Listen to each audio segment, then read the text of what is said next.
আমরা দিল্লি রোড ধরে চুঁচুড়ার দিকে যাচ্ছি। ওখানে রামকৃষ্ণ সারদা মন্দির, ওখানে যাচ্ছি। ওখানে সুগন্ধা মোড়ে এসে আমরা পৌঁছে গেছি। বাঁ দিকে হলো ধনেখালি, আর ডান দিকে হলো চুঁচুড়া, আর সোজা গেলে হলো ব্যান্ডেল। আবার ট্রেনে করেও আসা যায়। চুঁচুড়া স্টেশনে নেবে, অটো করে সুগন্ধা মোড় আসতে হবে, ওখান থেকে টোটো করে আপনার রামকৃষ্ণ সারদা মন্দিরে আসা যাবে। আমরা এই সুগন্ধা মোড় হয়ে একদম যাচ্ছি, ইউটার্ন নিলাম, নিয়ে এবার যাচ্ছি।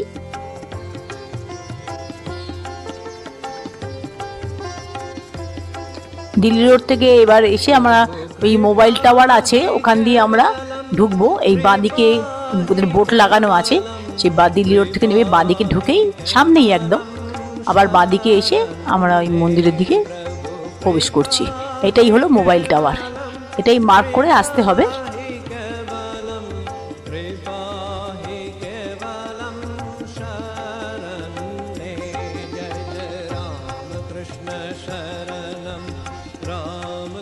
এই ভেতরে যাচ্ছে, এখানে সমস্ত কথামৃতর দেওয়ালে লেখা আছে,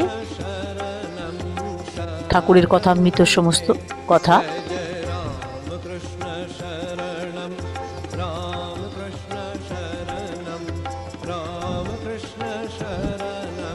এটা হলো রামকৃষ্ণ সারদা মন্দির, আমরা এসে পৌঁছে গেলাম।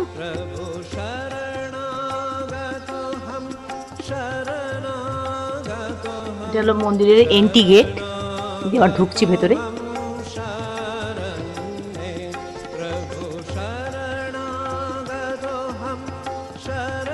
সমস্ত গাছপালা দিয়ে ঘেরা এই জায়গাটা। এটা হলো ওদের অফিস।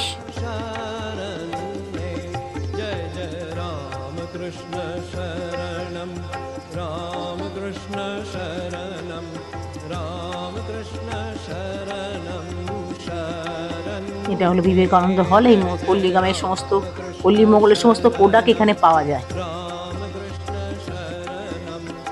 অফিসের মধ্যে।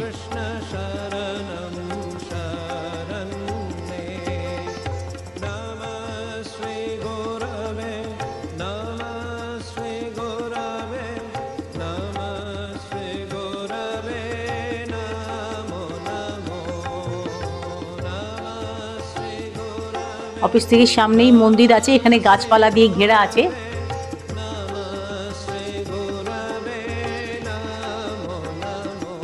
এ হলো মন্দির, ঠাকুর মায়ের স্বামীজির মন্দির।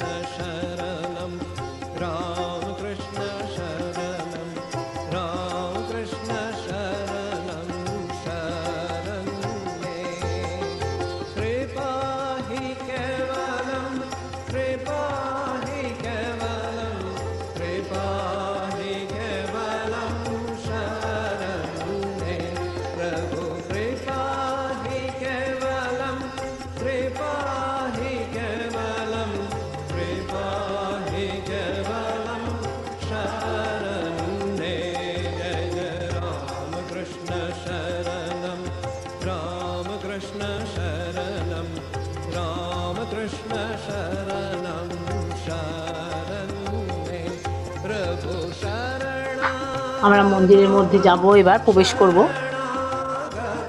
এই হলো মন্দিরে যাবার রাস্তা।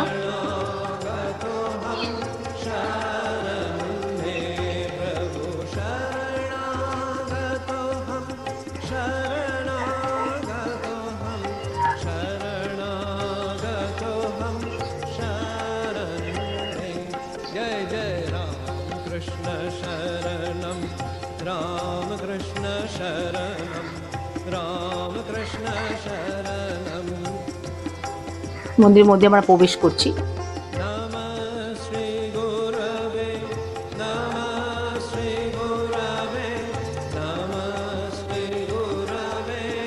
মহারাজজি যাচ্ছেন পুজো পাঠ করতে। স্বামীজি মা সারদাকে দর্শন করলেন, উনি পুজো পাঠ করছেন।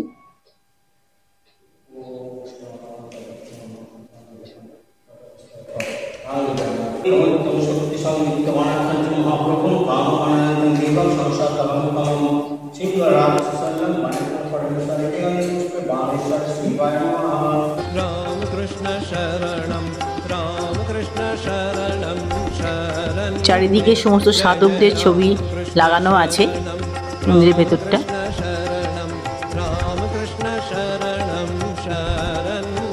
আর এখানে আরতি দেখানোর জন্য চেয়ারও রয়েছে। দরজার বাইরে এইটা খুব সুন্দর বাঁধানো, বসার জায়গাও আছে। অনেকে ভেতর থেকে বাইরে গিয়ে বসে বসে সময় কাটায়। আমরা দুজনে আবার নেমে পড়লাম।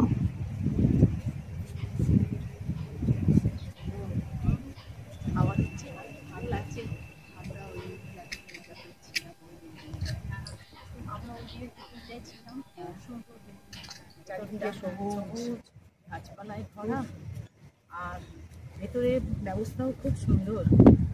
মানে একদিন থাকলেও ঠিক মন পোষাচ্ছে না, মনে হচ্ছে আরো থাকবে, এত ভালো লাগছে। গাছপালাগুলো খুব হাওয়া দিচ্ছে তো ভীষণভাবে শুনছে। আর এখন ওয়েদারটাও না গরম না ঠান্ডা, ওই জন্য আরো ভালো লাগছে।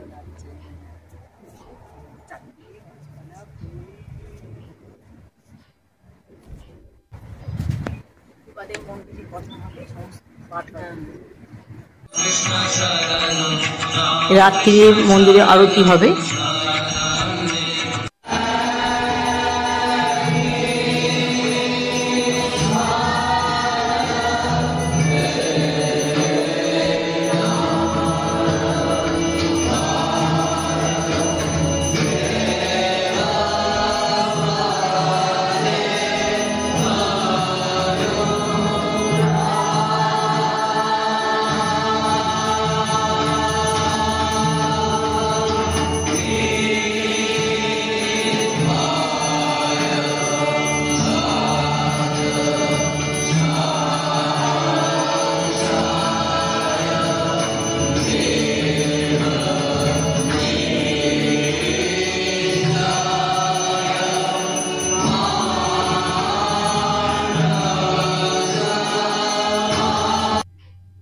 আমাদের মন্দির গত বছর ইনি সমস্ত বলে দিচ্ছেন কখন অফিস করলে কিভাবে ঘর বুকিং করতে হয়। দ্বার উদ্ঘাটন হয়েছে, দ্বার উদ্ঘাটন করেছেন শ্রী বলভদ্রানন্দজি,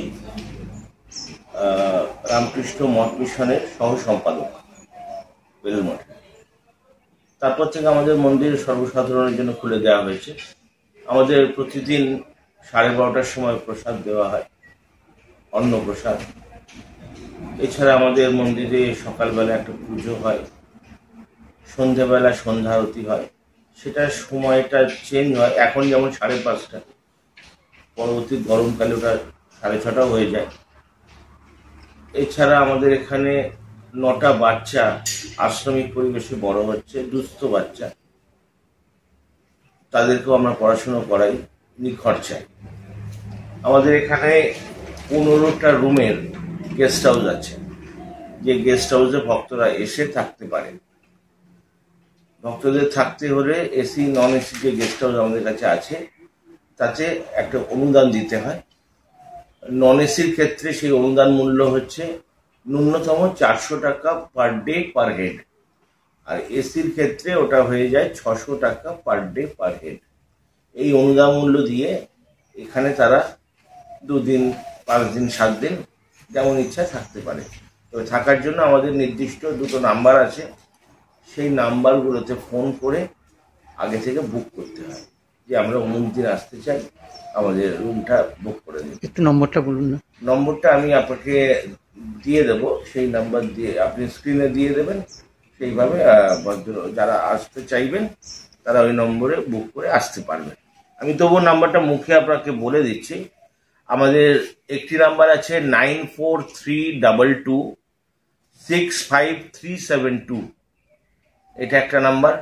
আরও একটি নাম্বার আছে 9830005335, এটাও এই নাম্বারে আগের দিন বা দিনের দিন সকাল 9টা সাড়ে 9টার মধ্যে বলে দিলে প্রত্যেকে ভোগ প্রসাদ পেয়ে যাবে। মাস্টারমশাই বাচ্চাদের এখানে পড়াচ্ছেন।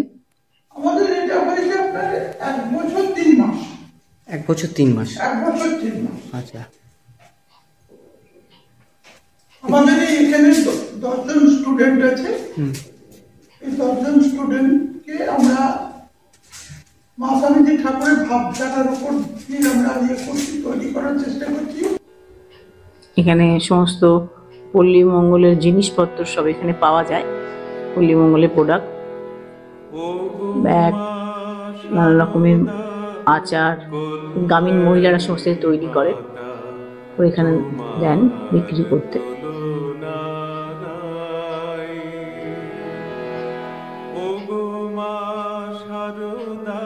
নানা রকমের বই, মা সারদা ঠাকুর স্বামীজির উপর সমস্ত নানা রকমের বইও পাওয়া যায় এখানে।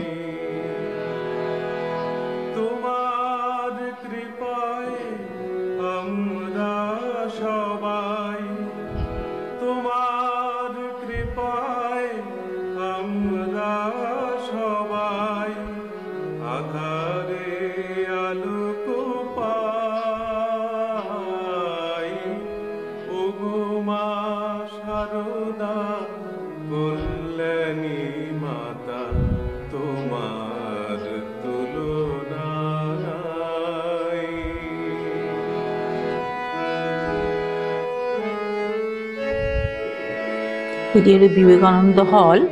এখানে অনেকে এসে, যারা দিনের দিন এসে চলে যায়, গেস্ট হাউসে না থাকেন, তারা এখানে কিছুক্ষণ জন্য রেস্ট নিতে পারেন, বা কোনো সময় এখানে বক্তৃতা হয় ঠাকুরমা স্বামীজির উপর, সেটাও এখানে হয়। তার জন্য এখানে ব্যবস্থাও আছে।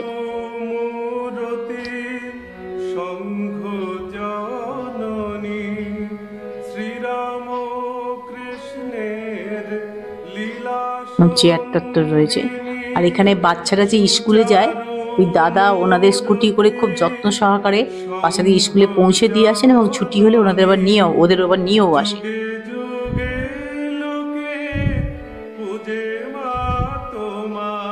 এটা হলো সারদা মা দেবী ভবন, সারদা।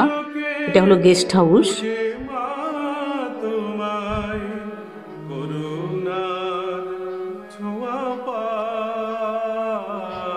এগুলো বেশি দিন তৈরি হয়নি।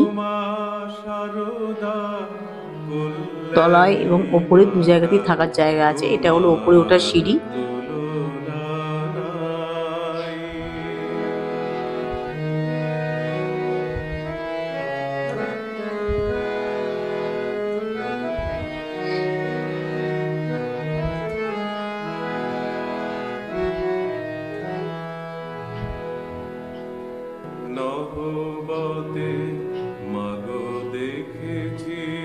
ওপরে গেস্ট হাউসে থাকতে গেলে সিঁড়ি দিয়ে ওপরে উঠে যেতে হবে।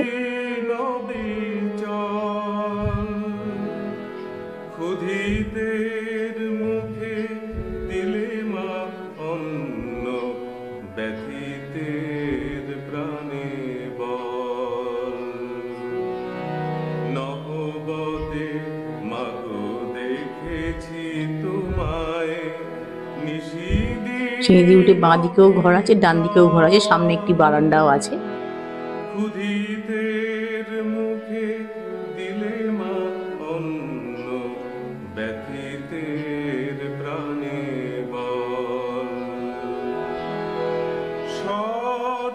আমাদের থাকার জন্য নন এসি 9 নম্বর রুমটা পাওয়া গেছে। আমাদের রুমের ভেতরটা এবার ঢুকছি। 3টে বেড আছে, সিঙ্গেল বেড 3টে। আমাদের নন এসি রুম ছিল।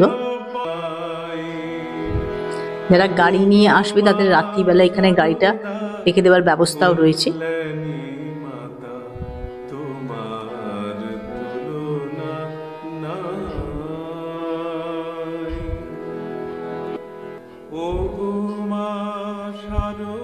গেস্ট হাউসের নিচেও কিছু ঘর আছে, ওর ওপরেও কিছু ঘর আছে।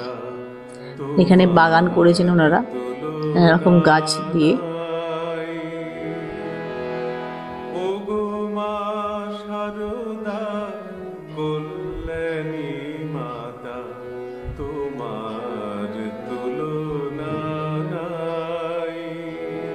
এখানে মায়ের বাগান বাড়িতে নাম দিয়েছেন ওনারা।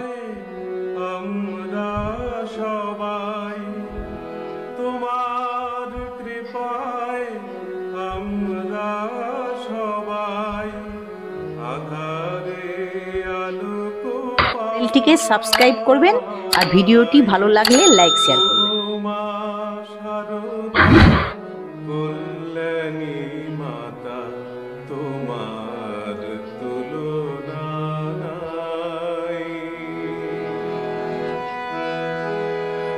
এটা হলো স্বামী প্রেমানন্দ ডাইনিং হল। এখানে চেয়ার টেবিল আছে খাওয়ার জন্যে, আর এখানে সকালবেলা চা ব্রেকফাস্ট, আর দুপুরবেলা লাঞ্চ, আর রাত্রে ডিনার দেওয়া হয়। 4 বেলা খাবার প্রসাদ দেওয়া হয়, আর ভেতরেই এখানে রান্না বান্না হয়। ওনারা খুব যত্ন সহকারে খাবার পরিবেশন করেন।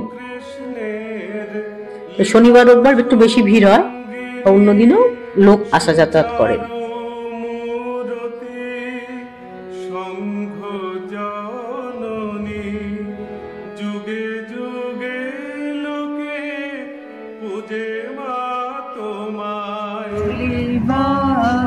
আমরা এখানে একটু দোল খাচ্ছি, এটা বড়দেরই দোলনা, বাচ্চাদের জন্য আছে। আমরা এখানে মানে এত সুন্দর পরিবেশ দেখে আমার নিজেরা দুজনে গান গাইতে শুরু করে দিলাম।